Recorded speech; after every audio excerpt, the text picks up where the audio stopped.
Hi, I'm Adam McDowell with Berkshire Hathaway Home Services Chicago and parkbench.com/North Center. I'm talking with Emily Wentz. She is the founder and organizer of Show of Hands. It's a biannual craft and handmade fair here, under normal circumstances anyway. Hi, Emily. Thanks for sitting Hello. down with me again. Personally, super disappointed that it had to be canceled. Obviously, we all understand why. Yeah. It's something I know my wife and I look forward to each season. And I mean, the number of vendors you have there is really impressive. And the number of things we found that, I mean, there's a few shops we go to every single time and buy from again. And then we find new things as well. So tell me a little bit about, what the show is, what your goals are with it. Well, first of all, thanks for always coming to the show and supporting it. I always love hearing that people come to the show and buy things and love it and enjoy what we bring to the neighborhood. We're obviously very devastated to not have the event happen. We all kind of look at it as like craft or small business summer camp. Like every time we go to the show, like it's obviously a great place for us to make money and interact with our customers, but we all secretly are kind of just excited to see each other. And so I think a lot of us are mostly heartbroken that we don't get to do that part of it. So it's been really tough, but Show of Hands is basically, I just kind of generically call it a craft show, but one of our catch lines is a craft show is so good you won't want to call it a craft show. I often feel like craft show is a bit of a misnomer. People kind of say craft show and maybe think of hobbyists or things that maybe are of like middle of the road quality, maybe a place where you can haggle prices, maybe more like a flea market, or something where things are quote unquote crafty. And this is none of those things. So Show of Hands is definitely makers, designers, artists, craftspeople, small business owners, shop owners, who are true business owners, who take their jobs very seriously, who are consummate professionals. They love what they do, and they may not be giant corporations with a bunch of money behind them, but they take their work very seriously, and their products are of the utmost quality, and they're gonna be very proud of their work, and they're going to, at our show, be able to kind of stand in front of you and express to you like why they love what they do and tell you more about it and give you information about, maybe the ingredients that are in it or how it was made, why they make it, why it's going to be great for you to buy it. So it's basically, we live in a world where everything's online.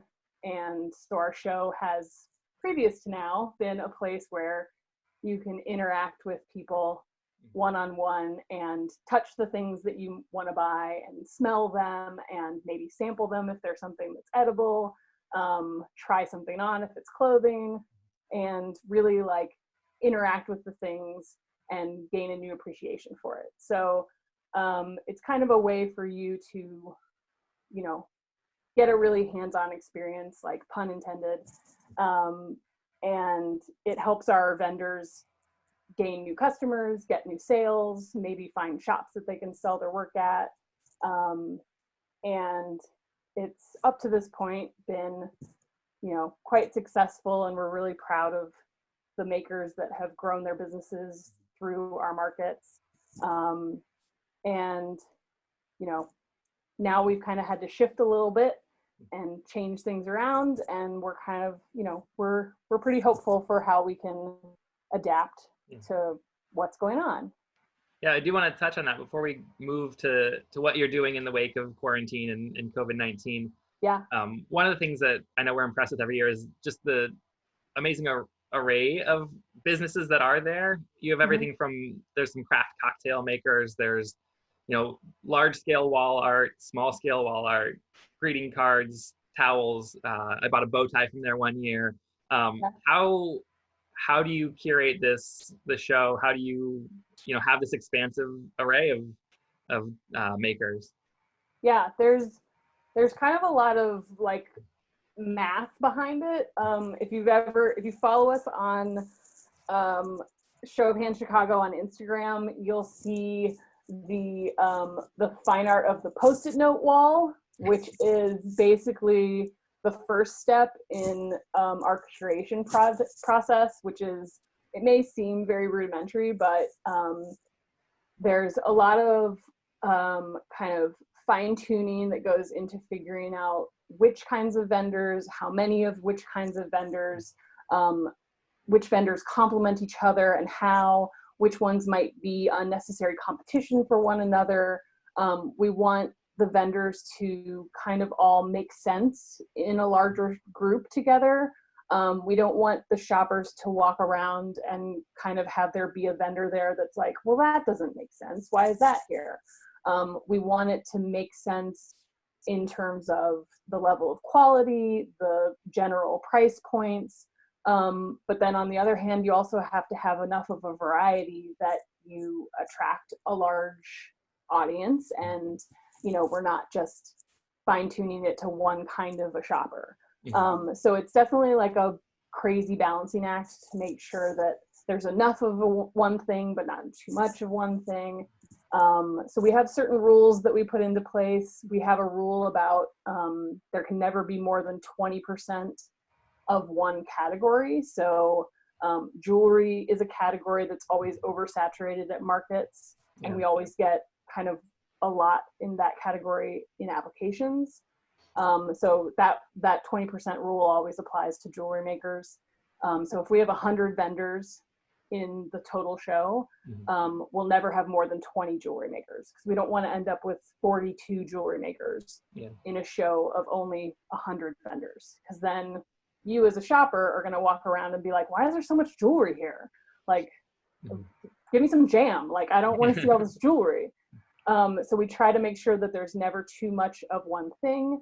And then even within those individual categories, we try to make sure that the groups of, say, those 20 jewelry makers, that there aren't too many similar styles or manufacturing processes or points of view. We want each of those jewelers to have basically bring something new to the table so that they're appealing to a different customer.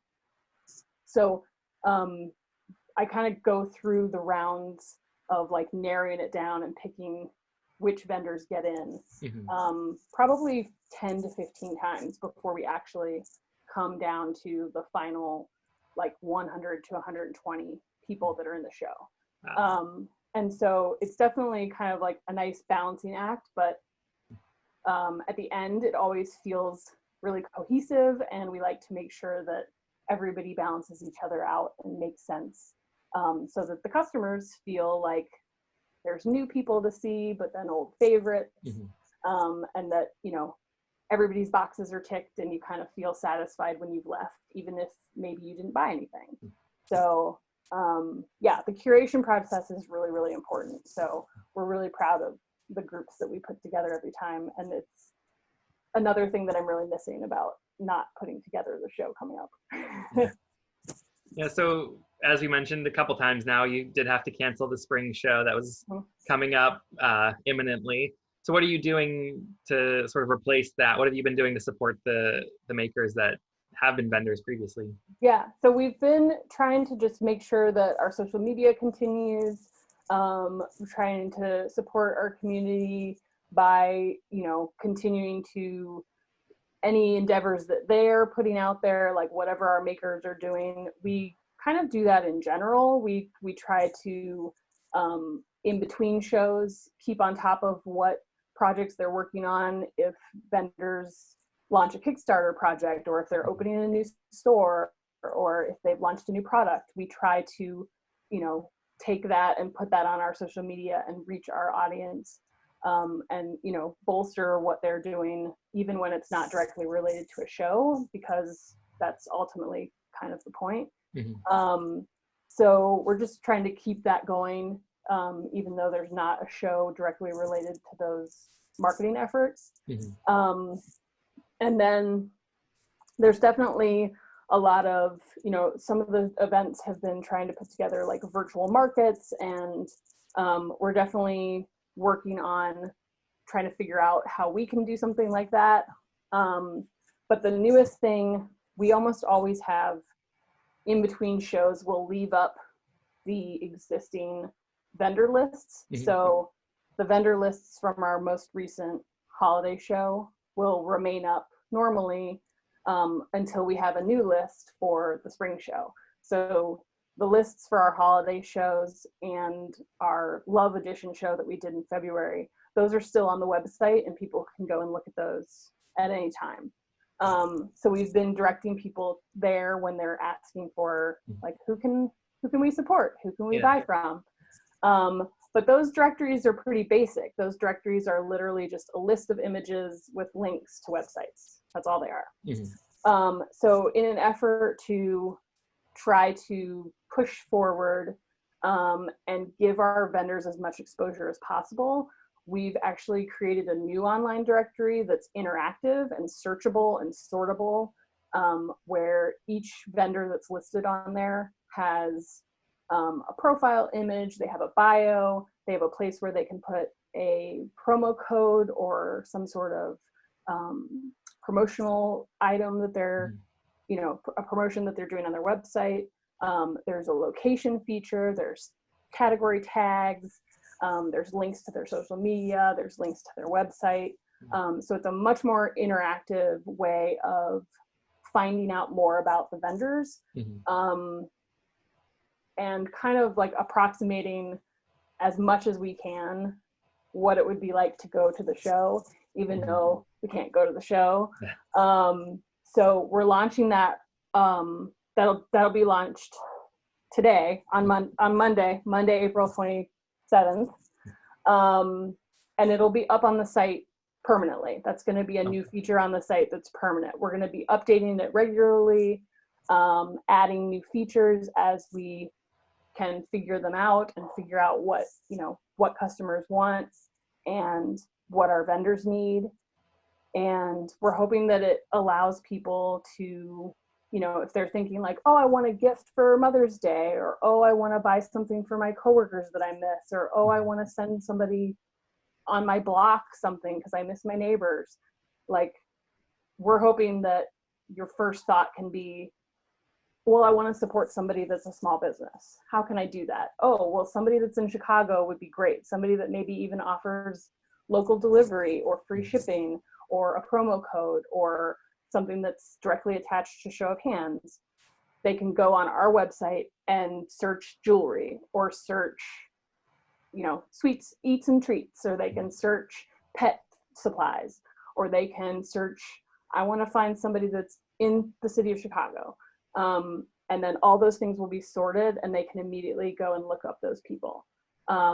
It's a great adaptation to the situation. Yeah. So I'm hoping that we can have that be something that makes it a lot easier for people to focus in and give them a really easy way to spend their money on people who really need it and on people that they potentially would have spent their money on next weekend if they had come to the show, and give our vendors a little boost in sales that maybe they would have seen at the show had it happened. Thank you, Emily, for all your time. Can you give us the social media and website one more time where people can find you? Yeah, so on Facebook and on Instagram, it's Show of Hands Chicago.